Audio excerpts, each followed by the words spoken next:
இன்றைய கால இளைஞர்கள் மீதான விமர்சனங்கள் நிறையவே இருக்கின்றன. எந்த நேரத்திலும் சமூக வலைத்தளங்களிலேயே ஊடாடி கொண்டிருக்கிறார்கள்.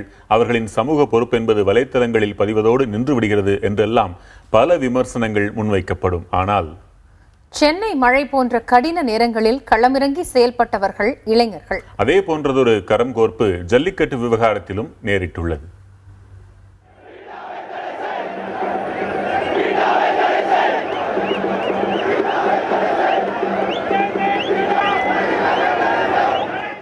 எதை கொண்டு விமர்சனங்கள் எழுந்ததோ அதையே ஆயுதமாக கொண்டு களமிறங்கி இருக்கிறது இந்த இளைஞர் கூட்டம்.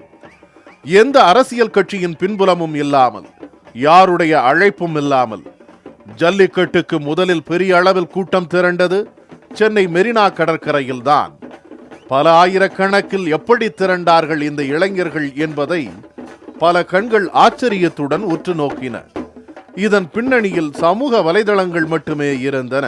உங்களுக்கே தெரியும், சுற்றி இருக்கிறவங்க எல்லாரும் பார்த்தோம்னா இளைஞர்கள் தான் மொத்தமாக சேர்ந்து வந்திருக்கிறாங்க. பீட்டா இப்படி பண்ண சதிகளால் நம்மளுடைய கலாச்சாரமான ஜல்லிக்கட்டு தடை செய்யப்பட்டது காரணத்துக்காக அதை எதிர்த்து இத்தனை பேர் குரல் கொடுக்குறது எனக்கு ரொம்ப சந்தோஷம்.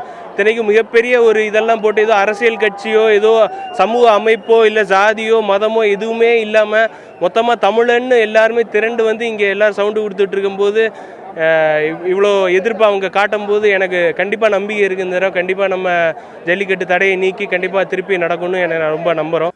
அரேபியன் ஸ்பிரிங் எனப்படும் அரேபிய புரட்சி கூட இப்படித்தான் சமூக வலைதளங்களின் மூலம் கிளர்ந்தெழுந்தது. அப்படி ஒரு தன்னெழுச்சியோடு சென்னை இளைஞர்கள் ஆயிரக்கணக்கில் திரண்டு ஜல்லிக்கட்டுக்காக குரல் எழுப்பி அனைவரின் கவனத்தையும் ஈர்த்தனர். இது நம்ம ட்ரெடிஷன் ஆக்சுவலி. ஸோ நம்ம கண்டிப்பாக வந்து நம்ம சப்போர்ட் பண்ணணும். சுப்ரீம் கோர்ட்டில் சொல்கிறாங்கன்னு சொல்லிட்டு நம்ம அதை விட முடியாது. ஸோ நாங்கள் இங்கே ப்ரொடெஸ்ட் பண்ணுறதுக்காக வந்திருக்கோம் அகேன்ஸ்ட் பேட்டா. அதன் தொடர்ச்சியாக மதுரையில் இதே போன்ற தன்னெழுச்சியை சமூக வலைதளங்கள் மூலம் உருவாக்கி போராட்டமாக நடத்தி காட்டினார்கள் இளைஞர்கள்.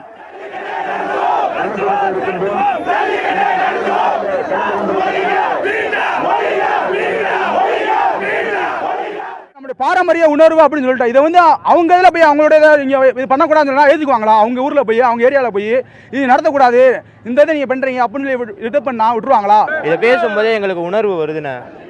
இதை வந்து பீட்டா எதுக்கு தடை பண்ணுறாங்கன்னு தெரியல. எல்லாமே பார்த்தீங்கன்னா ஒரு பணத்துக்காண்டி அவங்களோட இதுக்காக தான் பண்ணுறாங்க ஒழிய இது தமிழர்களோட உணர்வை வந்து கொச்சப்படுத்துறாங்க. ரொம்ப இத்தனை பேர் சொல்கிறோம், எங்கள் உணர்வை புரிஞ்சுக்க மாட்டேன்றீங்க. ஏழை எல்லாமே அங்கே நடந்துட்டு இருக்கோம், கத்திக்கிட்டு இருக்கோம். அடுத்தடுத்து தமிழகத்தின் பல்வேறு இடங்களிலும் ஜல்லிக்கட்டுக்கான குரல்கள் ஓங்கி ஒலித்து வருகின்றன. மதுரையில் சமூக வலைதளங்கள் மூலம் ஒன்று சேர்ந்த இளைஞர்கள் பலர் தமுக்கம் மைதானத்திலிருந்து ஆட்சியர் அலுவலகத்துக்கு பேரணியாக சென்றனர். அங்கு அமைக்கப்பட்டிருந்த தடுப்புகளை தள்ளிவிட்டதாக கூறி காவல்துறையினர் தடியடி நடத்தி கூட்டத்தை கலைத்தனர்.